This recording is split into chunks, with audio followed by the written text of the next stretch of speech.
Welcome back, everybody, to another episode of Dentistry Invest Official Podcast, episode number 29. We're rounding off a very special month, as you all know. It's your Path to Financial Freedom month, and we've got a really nice way to put the cherry on cake. I'll explain what that is in just a moment. But I just wanted to say thanks to everybody who's joined us for this month. I feel like the podcast is really hitting new heights. As you've seen on the group, we've got quite a famous guy in the financial world who goes by the name of Andrew Craig, who you may or may not heard of, who has made himself known on the group, and we're looking forward to hopefully doing a podcast with him very soon. That came about because of Julian and I's podcast not so long ago on how Julian achieved financial freedom. So really interesting stuff. I feel like it's been really tangible for everybody who's listening, and hence there's been a lot of engagement, and it was really worth a while. And as I say, we're going to put the cherry on the cake very nicely today, because we're going to talk about something that's a little bit more ethereal versus your standard put money in, money out investing, which is in the conventional sense, and that is investing in yourself. And investing in yourself comes in the form of education mainly, as we all know. Finance, money to buy education, and then the education itself is what grows you as an individual. And I've got a chap here who's more than able to speak on that subject, because he's spent possibly more years than I've been alive in education. But you'll see what I mean by that in just a second when he tells us his life story. You may or may not know him. He's on the group fairly often. He does a little bit of investing in the conventional sense on the side as well. And his name is Ferhan Ahmed. Ferhan, how are you today? I'm great, James. Thanks for having me on. Absolute pleasure, my friend. So I've just enigmatically said that you're very qualified to speak on education and investing in yourself. Can you tell everybody a little bit more about yourself, Ferhan, and what made me say that? Because you've got a bit of an interesting life story. You've done medicine and dentistry, haven't you? But you've done dentistry then medicine, and then you went back for some more dentistry, didn't you, afterwards? So a bit of an interesting one. Yes, that's right, James. Qualified from dental school in 2005 from Glasgow, and then I entered a 2-year programme, as many of my colleagues did at that time, because we're kind of unsure, a bit lost, don't know what area we want to fall into, but have an idea that we want to just get a good overall experience of what's out there in dentistry. So up in Scotland, it was called the General Professional Training Programme at that time. And what it involved was 1 year as a VT or a baby dentist, and then 6 months within the community sector and 6 months doing maxillofacial surgery. And it was really in that 6 month period in MaxFax that I was really inspired by the colleagues I was around. And it was really, I suppose, the sort of magnitude of the work they were doing, and I wanted to do a bit of that. And I knew really to push on and follow that path, I had to further myself in terms of education. So I wasn't quite ready to take that next step and pursue a career in medicine. So I did another year in between just to make sure that it was really what I wanted. And then I applied for medical school, and I entered medical school in 2008, and I did a 4-year postgraduate program. But really, back in sort of 2007, when I was deciding to pursue medicine, I had it in my head that the reason I'm doing medicine was to further myself and to gain knowledge. I wasn't doing medicine to pursue a career MaxFax, and I felt that was quite important for me, because I always knew that I had that option to just fall back and not pursue a career MaxFax. I wasn't fixed in the idea of being a maxillofacial surgeon. I wanted to do medicine because I just wanted to further myself, learn more, really build on what I learned from dental school, and then see what happens. And 4 years at medical school in Liverpool were wonderful. I had a really good time, and I went back up home to Glasgow following completion of medical school to do my foundation years. And then really I had to decide what I really wanted to do. Do I follow a career in maxillofacial surgery, or do I step back and maybe go into dental practice and see what that would open up for me in terms of doors and opportunities? And really what happened for me was suddenly I had this opportunity to purchase a small referral practice in Edinburgh, and it was too good an opportunity to turn around, and so I did it. And it worked well as a junior doctor during the week, and then on sort of 3 or 4 Saturdays a month I would run this oral surgery referral practice single-handedly, where I'd hire a room in a dental clinic in Edinburgh, and that worked really well. However, as I progressed through foundation training, I had to make that decision, and I did some postgraduate surgical exams to get into Max Fax. But what really sort of discouraged me from following that career in Max Fax was the lack of potential autonomy that I would have, and the decision was there to be made. Do I apply for further training or do I step away? And for me, I decided to step away, and my small practice that I purchased in Edinburgh became amalgamated with another number of dental practices, and I suddenly found myself a partner in a group of dental practices, and where I would look after the sort of oral surgery, the sedation service, and then one thing led to another, and sort of we're now 8 years on from that period in my life, and it was the best decision I ever made to drop out of sort of medical training and just pursue the dental surgical side of things. Wow, that is a lot of education. That is a lot of investing in yourself.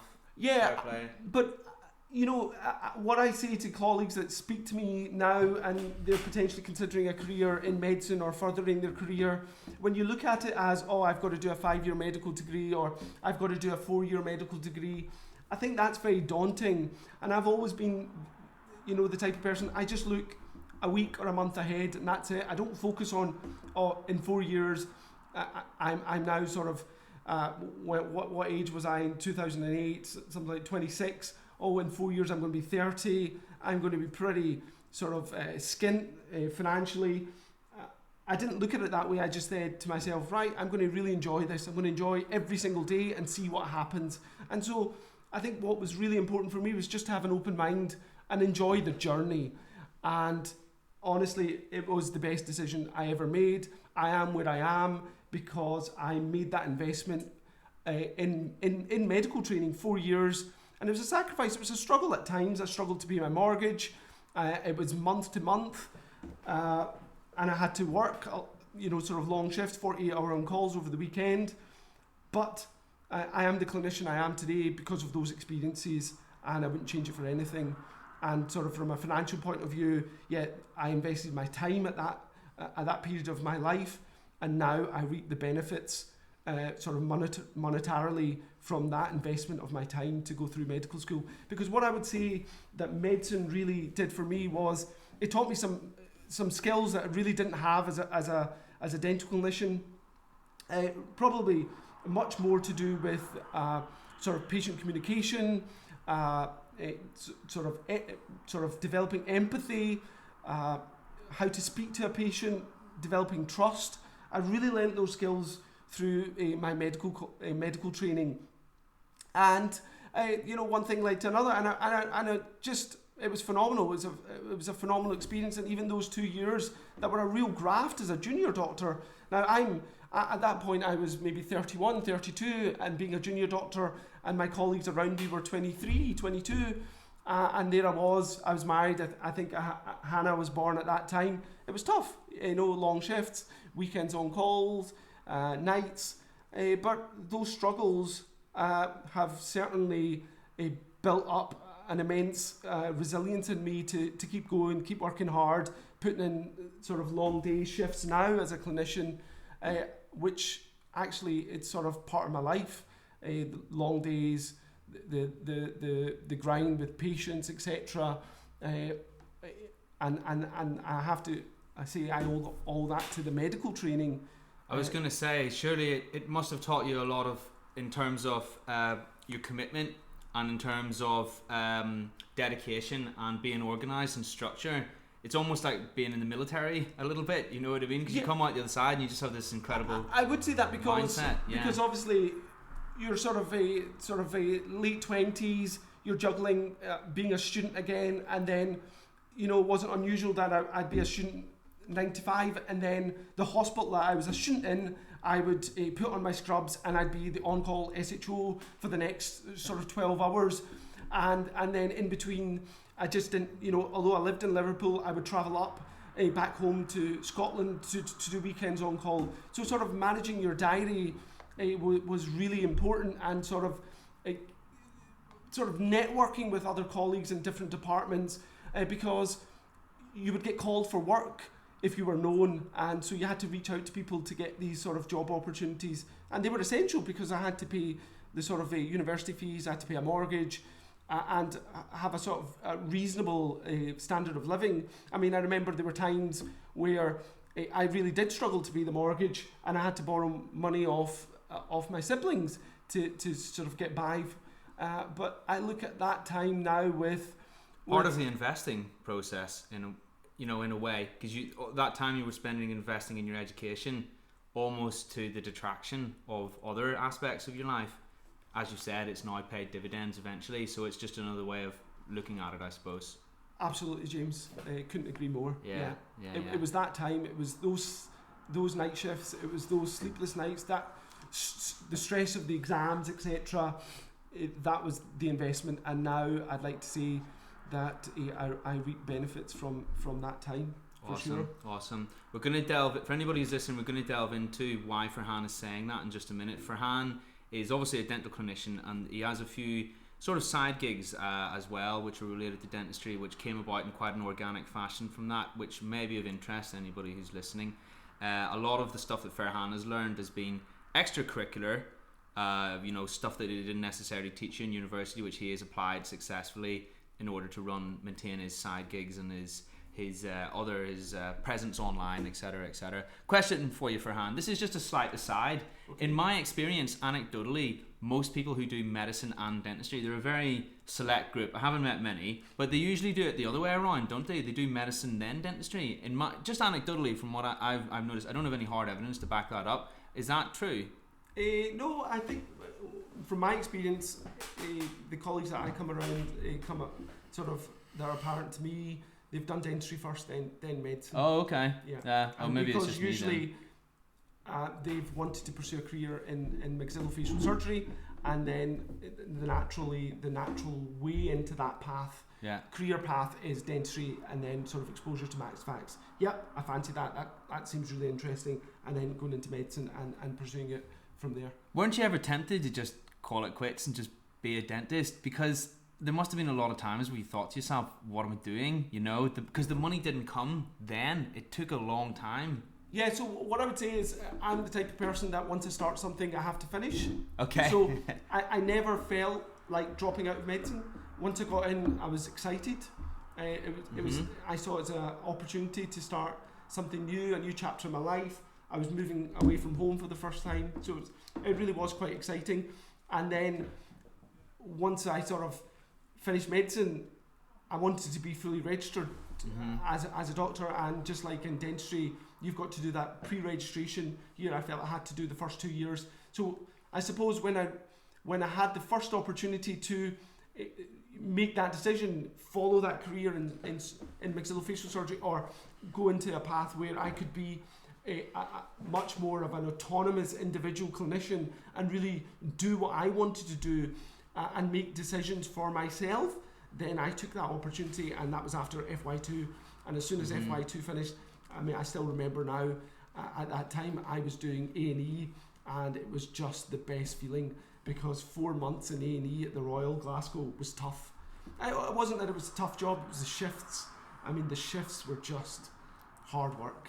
Yeah, that was one of the main things that made me sway away from medicine. Was I wanted that 9 to 5, and I wanted that, Monday to Friday, and then you have your weekends off personally.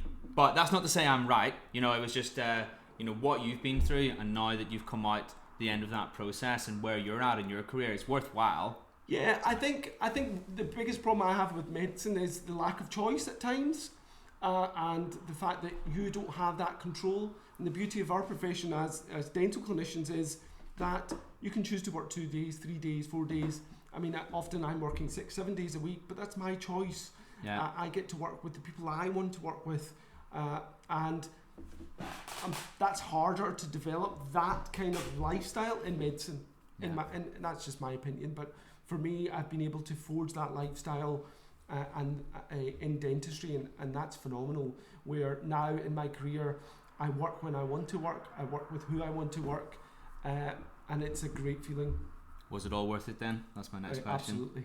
Yeah, all worth absolutely. it. Yeah, all those late nights, everything. And I look back, and I suppose I look back to when I was studying for my higher education, and I still remember going to the sort of public library in Glasgow and studying with my cousin at that time, and we would study in these little cubicles, and we'd come out of these cubicles every 3-4 hours and have our lunch, etc. Yeah, absolutely, it was worth it, because now, you know, I'm very fortunate that I am not restricted in any way. If I wanted something, I could have it. I can work when I want to work, and fortunate enough that you know, I'm very, very comfortable, and it's a nice place to be. Yeah. For anybody who's listening, anecdotally, I'll just share a little bit about my story, which will just complement what Ferhan's talking about nicely. So I worked NHS for a long time, and maybe because I didn't know any better, because I just got out of dental school, I had got my NHS work down to a T, and I had a UDA contract, which was fairly high, but I was churning out the work, and I felt like what I was doing was the absolute zenith of how a filling could be done or how a denture could be done and things like that.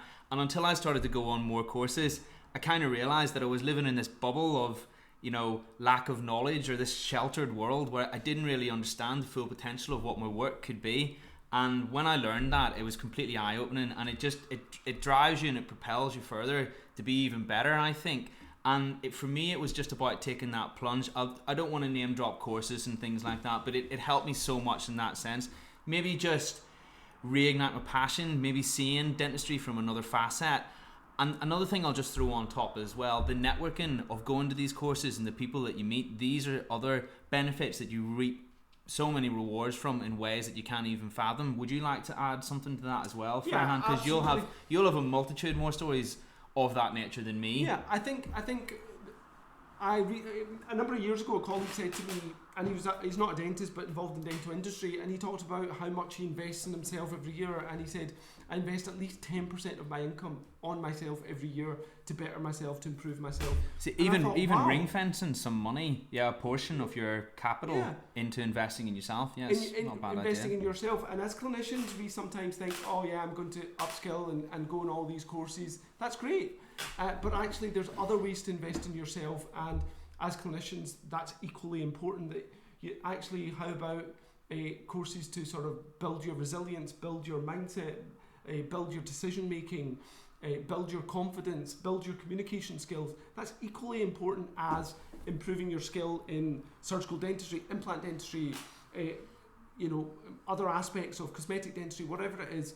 And actually I would say more important, because as a clinician that's involved in a lot of teaching and mentoring now, what I feel one of the biggest barriers to people pursuing or developing a specific area within dentistry is their mindset, is their confidence. And that doesn't, you know, just happen. You need to work on that, and sometimes you need some external help to help build your mindset, build that confidence, and, you know, equally as you invest in courses, you need to invest in those aspects for your career development. Yeah, totally. I mean, just again, through the courses that I've been through and the people that I've met, sometimes you can't see things that are right in front of you until you have a mentor that points it out to you. Yeah, absolutely, James. And it's like, the way I like to describe it is, as it was described to me, you are in the forest, and all you see is the trees, and your coach or your mentor is up there in a helicopter, and he's looking down, and he sees the path in amongst all the trees, and he can direct you. As an individual, you don't see it within yourself, but someone looking on the outside sees things a lot clearer, and that's why it's great to be involved in sort of mastermind groups, networking with colleagues, because and look for sort of advice, and look for ideas and sort of sparks of creativity from other people, because it's in those discussions that you have with clinicians or colleagues or mentors or coaches that things just start to become clearer, and in the past they were never that clear or that obvious to you. So that's what I would say. I think that's really, really worthwhile. Maybe it's something in investing that doesn't get talked about as much. The onus is on putting your money in something that you can immediately make a return on as quickly as possible, and maybe it's about playing the long game a little bit as well. We ran a poll on the group recently, and the question was your greatest investment, and I believe self-education or yourself came out top, because and then someone, to be fair, someone quite rightly pointed out in the comments that everything else does flow from there, so that is true, I suppose. But yeah, like I say, maybe this is just a part of investing that maybe doesn't necessarily get talked about as much, and I'll just say that I myself I've been someone who's benefited from it very much so. And if there's any dentists out there, we all love a course, we're all dentists, courses are in our DNA. There's so many courses out there in dentistry, and as I say, it's very important when you're thinking about money that you're going to invest to perhaps just ring fence some of that and think about investing in yourself too. Even as maybe a proportion, or however that looks to you, at least some contribution. Yeah, absolutely. If you think of Warren Buffett, you think of Benjamin Franklin, there's a really famous quote from Benjamin, and he says, an investment in knowledge always pays the best interest. And Warren Buffett says, Warren Buffett talks about the best investment you can do is making yourself, because it's the one that can't be taxed. And I love that one too. Yeah, I've never heard that. And the what I find is that, who knows what's going to happen tomorrow, but the fact that you've trained, you've got a university degree, multiple degrees, qualifications, or a skill, nobody can ever take that away from you. And that's why it's such a nice thing to always look to upskill, to be better, and sort of propel yourself forward as much as possible. I honestly, hand on heart, think that one of the greatest life hacks is reading books about anything and everything, or specifically something that you're interested in or your career. And maybe I didn't read as many books. Put it like this, I was the sort of person about 3 years ago, prior to that, I was reading the same book for 3 years, and it wasn't a big book, if that gives you any idea of the progress. And I almost look back on that time and I feel like it was time wasted. So maybe if anybody's listening to this can be inspired in any small way to just pick up a book, and even if there's some progress, it's still progress. And there's a lot of things that I've read and I've learned that I reference almost every day, and I would never have known them if I wouldn't have picked up certain books about investing, books about dentistry, etc., etc. It's like knowing, you think you know a subject, it's like going from black and white to seeing it in color. I mean, one book on dentistry, not to get too sidetracked, that I read that completely changed my dentistry forever, and it was I could never see things the same again, was Peter Dawson's Functional Occlusion. Have you read that? No. Oh my goodness. I'm a surgeon. Fair enough. You'll never see the TMJ the same again, and you'll realise, all those clicks and pops and all those deviations, they all mean different things, and they all signify different stages of wear of the joint. And actually, if we're really doing our job very well as clinicians, we should be intervening even when it gets to that point. But the trouble is, it's a very hard sell to the patient, because you're the one dentist who's ever said this to them, and their old dentist has never. This is the troublesome part about dentistry sometimes, is you can take what you learn in a textbook and you can apply it to a real world situation, but it's not always binary input output, because you have to consider the patient, you have to consider their experiences, there's all of these things, you know what I mean. But very good book if anybody's interested. Totally changed my view on occlusion. And what are you reading at the moment, James? I am reading, it's just over here, The Personal MBA, a world-class business education in a single volume by Josh Kaufman. And this is another very, very, very good book. If anybody's listening, you should definitely pick up this book. I still don't understand business, but I feel like it confuses me a little less now that I'm about 1/3 in. And really, when you split a business down into what it is and how it works, he puts it very eloquently. Let's just say that. I have just recently reread a book called Mastery by George Leonard. It's phenomenal. Now, the word mastery is, if you have a favourite word, it's one of my favourite words, mastery. And basically, to sum it up, mastery is a never-ending journey, and the way to sort of we never achieve mastery, we're always on that journey, and the way to get on that journey is to stay on the path and practice. And so I just think it's phenomenal. If you think about it, you never get there. And sort of thinking about that in terms of my own career and implant dentistry, I feel I'm getting better the more I do it, the more I practice, and I'm very much a clinician that believes that you need to stay on the path, and just focus in that one area. So, i.e. surgical dentistry, implant dentistry, that's what I focus on every single day. And eventually, you just get better and better. And achieving mastery, well, that's the goal, of course, for all of us, but we never get there. And it's really worth a listen. So that's Mastery by George Leonard. Awesome, that's really cool. Ferhan, as well as that, I know that you have a bit of an online presence, and maybe this is something that's also benefited you, not only your education, but the education of others. And I think this is something important to mention, because maybe this is the aspect of business, of life, that maybe doesn't get talked about so much in school, in academia, but there's a lot of benefits to be reaped for those. And if you would have talked to me about a year ago, I hated YouTube, I hated Facebook. I hadn't been on my Facebook account in however long. I thought Facebook was for people who show off. I'm not saying that was right, I'm just saying that was my opinion of it. And maybe now some of the experiences I've had over the last few months have totally turned that on its head. And you've been through that enlightenment as well, to a degree, Ferhan, haven't you? Because you have a big Instagram presence. You've got online courses. People, you've got a lot of content out there. Yeah, and so the way I've looked at it is the best way to learn is to teach. And what teaching does is, when you're able to teach, you have to have a certain level of understanding around a topic, and that is tested when you expose yourself out there and you start teaching people. So don't be sort of embarrassed, don't have the fear, just put yourself out there and teach. And it's not so much, watch me, this is how to do it. Say, put something out there like, I've done this is what I did, this is what I learned, and I hope to do better next time by potentially learning from these challenges that I faced. And what sort of putting yourself out there does is, it leaves you're vulnerable, you're exposed, but that vulnerability, that sort of exposing yourself, it makes you and pushes you to be better. And that's ultimately what we're trying to do every single day, is be better.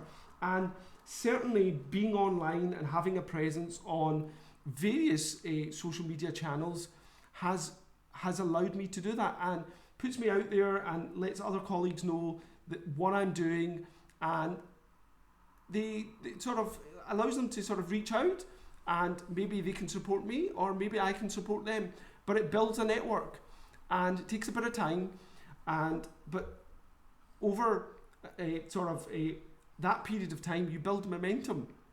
And once you build momentum, and initially they talk about the flywheel effect, that momentum is slow and it just gets going, but it's slow, and you're putting the work out there, but eventually that flywheel sort of starts a life of its own, and it just starts rotating, and it starts rotating faster and faster.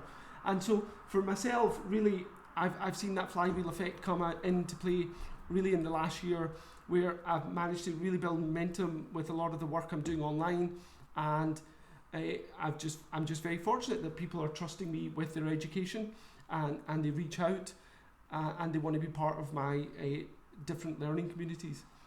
But it's all come from being out there and trying to sort of put out content that appeals to people.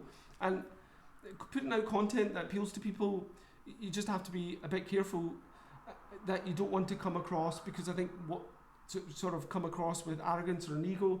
What's really important is that as a clinician that values teaching and loves to teach, that you sort of remain humble.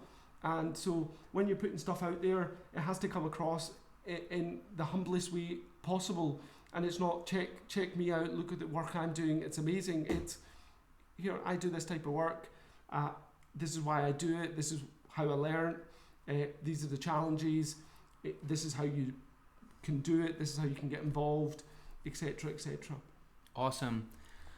There comes a time for everybody who wants to build a social media presence that they have to take a plunge as such, because there's that first piece of content that they put out there And maybe for someone who's never done that before, that can be quite a big thing.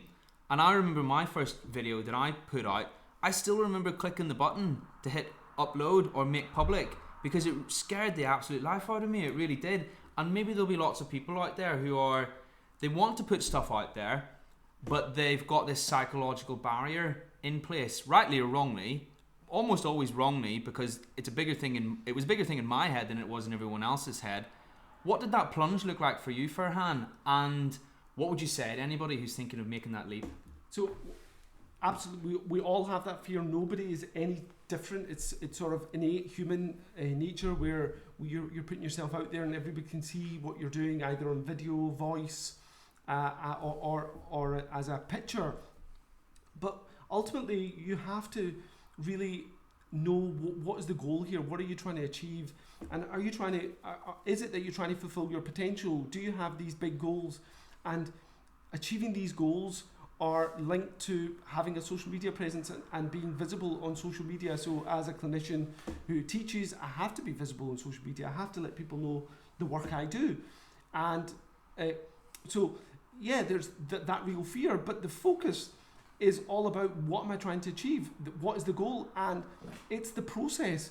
Putting yourself out there is the process that you have to go through to achieve those goals that you've set yourself. And you certainly have fear and you're anxious, but that's okay because that's a normal feeling. And once you start doing it, the second time it's a bit easier, the third time it gets easier, but the 10th time it's the fear and anxiety is still there, but it's certainly easier. And I don't think it ever goes, but it's much more manageable. And when we talk about sort of getting started, well, the best time was 10 years ago, but the second best time's today. And you don't want to look back in a year and say, I wish I did this a year ago. And ultimately, if you have goals and that are aligned and will be helped by having that presence on social media, then you just need to start. And I think an important way of looking at it is we all have something to teach others. And it's all about fulfilling our potential and doing as much as we can, because you wouldn't want to get to later on in life and look back and go, what if? Let's always try to live life at energy level 10 and really push forward and push ourselves to the absolute maximum to see what we can actually achieve. Something that really interests me a lot more recently is, what is it that we as individuals, me personally, I ask myself this question, what am I actually capable of and what is my potential? And I genuinely believe that I want to push myself as hard as possible to see what I can actually achieve. And I think we should all ask ourselves that question, what can I actually achieve? What am I capable of? And what do I need to do to achieve that? And just push yourself. Because when I get to 50, 60, I want to look back and say, I gave it all. I tried my hardest and this is where I got. And then I can sort of rest comfortably with that thought that I gave it all.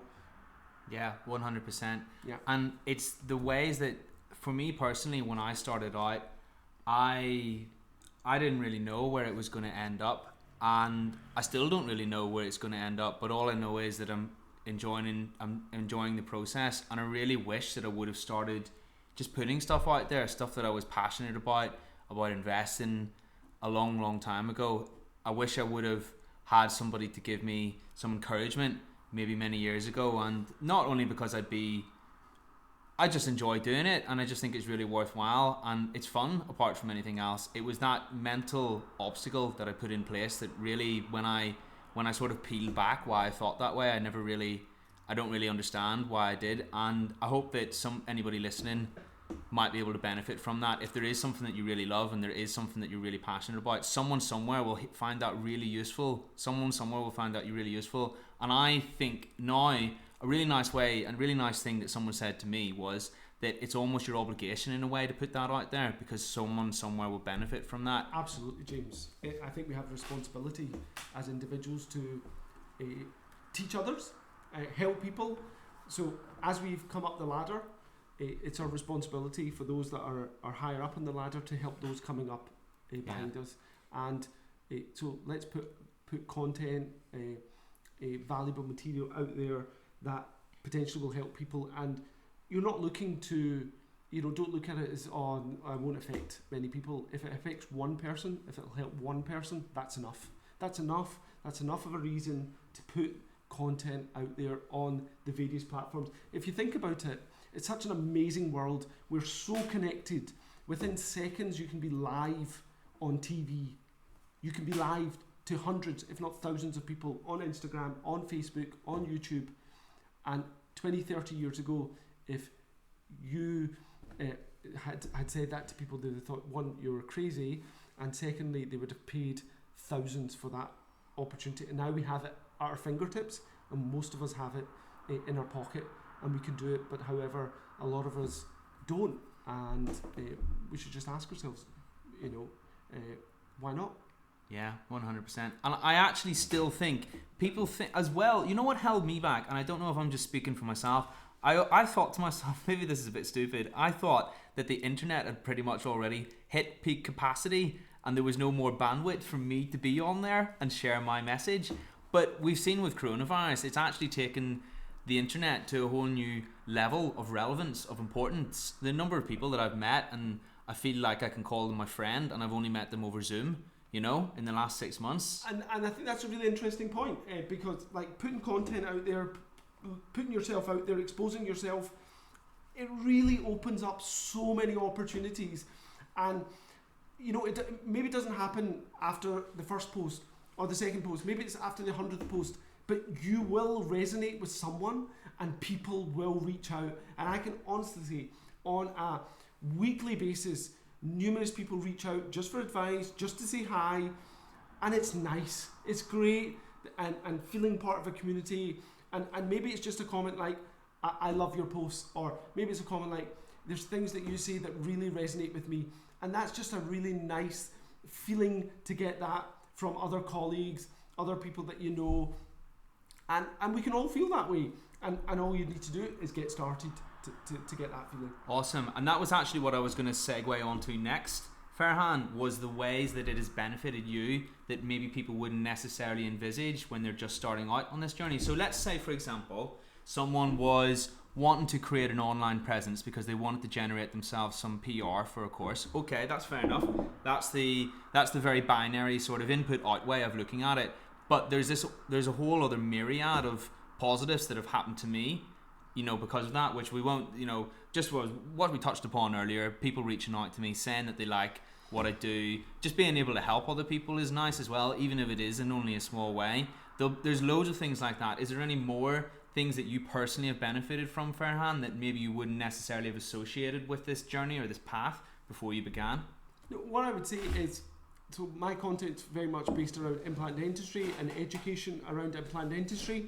And so when I'm out there putting content out there, it's around implant dentistry. And so people reach out, and I can then sort of put them onto the online courses that I run and the mentoring programs that I'm a part of, and I run with colleagues. And so in a way, I put myself out there to be someone that's knowledgeable within implant dentistry, and then I have something else to offer them when it comes to upskilling within implant dentistry, and that really has been sort of internally really rewarding for me, and financially rewarding in terms of the online courses and then subsequent mentoring.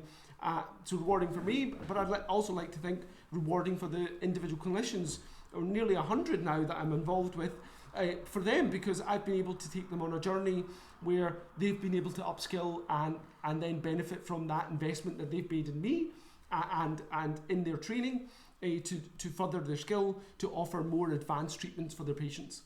Ferhan and I actually originally met on an online course, and we wouldn't be sat here talking to each other right now. Number one, because I probably wouldn't have started a podcast, and number two, because we wouldn't have met in the first place. So it's just another benefit from it, I suppose. Yeah, absolutely. Yeah. That's great, James. We were part of a mastermind group, and that's how we met. And yeah, and then subsequently, James applied for a position at a practice that I was working at, and I put in a good word for him. And Ferhan did his best to sabotage it, but that's another story. No, I'm joking. He helped me out big time. He actually did me a massive favour, so I'm very grateful to him. And we are now work colleagues, although Ferhan has since departed as of, a few days ago from that practice, but never mind. No, but I did. No, I hugely benefited from putting myself out there. And maybe just to summarise everything we've said in the last 10 minutes, there are so many positives to it that I wish someone would have grabbed me and shaked me a little bit sooner, because I just did not appreciate it in any way, shape or fashion. And that's not to say, look at me, this is, I've done all these things, this is wonderful. I'm just saying that this is it's a helpful thing to hear, and I really wish someone would have got through to me a little bit earlier with it. And those mightn't even necessarily be big things, just like Ferhan was saying, just little things like people saying, hey, I like what you're doing, stuff like that. It's just another reason to get out of bed, and another positive, and another thing that drives me a little bit in life. Yeah, and James, on that note, I think, we can all do it. Sometimes, I suppose the argument from colleagues is, oh, what am I going to write about? Well, we can all journal our story. How about you just document your story, your path, the journey you're on, daily or weekly, just what you're doing, what you've learned, what your plans for the future are, what your goals. Document your journey, and actually there's a lot to gain from that, not only from a sort of personal point of view, but other people want to sort of see that, they can maybe learn from it, and maybe they can reach out and give you advice. But I think documenting your journey is a very, very useful sort of thing to do, and we should all do it. And why not journal on Instagram? Why not journal on Facebook? What you're doing and what you've learned from that week, and what you plan to do the next week. And in a way, it's a way of making yourself accountable as well. Awesome. And as you touched upon earlier, Ferhan, you've also got your own sort of side gig or enterprise now, which is organically developed through this, in that you tutor implant dentists too. Yeah, so subsequent to the online programs, I then go on mentor colleagues that have gone through the teaching program, and it's been a phenomenal success. I'm very grateful that people have trusted me with their education, and so at this moment in time, it's sort of 80-90% of my work week where I'm just travelling, working with other colleagues, different places every day, different teams, and mentoring them for our big implant cases, and sort of extremely fulfilling as a job. It's probably the most fulfilled I've ever felt in my career, where I'm able to see the clinicians I've helped. I've taught them the theory, and then given them some practical skills, but then actually been there as they've been able to execute, and then seen them develop as we've gone through numerous cases together. And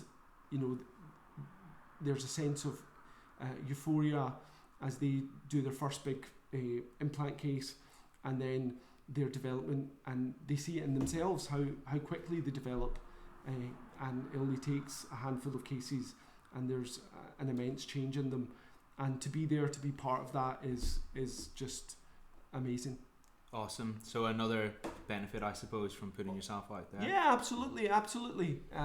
And I, as I say, I wouldn't change it for anything. It's and I suppose it's resulted from COVID, this sort of change. I've always been involved in a bit of teaching and education, but it's taken up more of my work week now, and this period of time in my life, this is what I'm doing. This is what I'd like to be known as an implant trainer, educator, and it's amazing. I love it. I'm very lucky. Awesome. And you somehow have also found time on the side to write a book as well, Ferhan, so hats off. I mean, I don't know how that happened, but I sort of I think since last April, I sat down and I've got into writing. So I have a blog on drferhanahmed.com, and then I don't know, mindset and personal development. It's something that I'm really interested in, and I really feel that it's under-taught and not talked about enough. And I think if it was more emphasis was put on it, it would really propel a lot of people further forward and allow them to really look into fulfilling the potential they have within them. So I've got a book coming out. I'm hoping it's done. It's at the printers. It's coming out in May this year. So in about 6 weeks, it's called Being Unstoppable, The Mindset of a Great Clinician. And really what that book is, it sort of details my journey, but focuses on the importance of other things rather than doing courses or sort of getting a university degree. It focuses on the importance of goals, leadership, communication, networking, all these really, really important skills that we as clinicians must be aware of. We must look to develop. It's not something that you can learn from one course. It's something you become aware of, you read about, and then you action every single day. And then over time, you get better and better. Never perfect, but you get better and better. And that's what it is. It's a book about that. And hopefully it will resonate with a lot of people and allow it'll resonate with clinicians so they can get an idea of what's out there, and then sort of instigate or encourage them to start reading further around that topic. Because there's a lot out there. Yeah, brilliant. Ferhan, all of this is wonderful stuff, really, really interesting. And this is why I wanted to talk about education, investing in yourself, because there's the obvious ways which we maybe dealt with a little bit at the start in Ferhan's journey personally, but there's also the not so obvious ways too, like putting yourself out there in social media, etc. And as I say, that is just a really powerful thing that I really wish someone would have sat me down and told me a little sooner. We're going to wrap this up now because we're at a bit of a crossroads. This is not only the end of this podcast, but it's the end of your Path to Financial Freedom month as well. And it feels like a bit of an end of a chapter to me because so many things have happened in the last month. It's been such an exciting month. I feel like it's been really tangible and useful for dentists to listen to because I've sought out exclusively dentists to speak about investing, and that just brings it down to a whole new level of being understandable to dentists themselves because it's dentist to dentist and there's minimal jargon and things like that. So on that note, not to get too philosophical, but Ferhan, I wanted to ask you this. If you had 3 bits of advice, you're on your deathbed, you're dying, your whole family are around you, and you could only impart 3 bits of knowledge to your whole family and they were all there, what would you say, Ferhan? 3 bits. The first we thing, didn't rehearse this question. This is from the heart. I sprung this one on Ferhan by surprise, so this is going to be from the heart. I would say one of the most important things to me is helping other people. I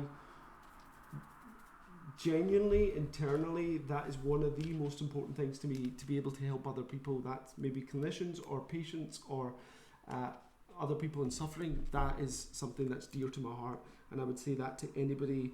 One of the most important things that we can do, especially as clinicians, we're in very fortunate positions, especially here in the West, is help other people.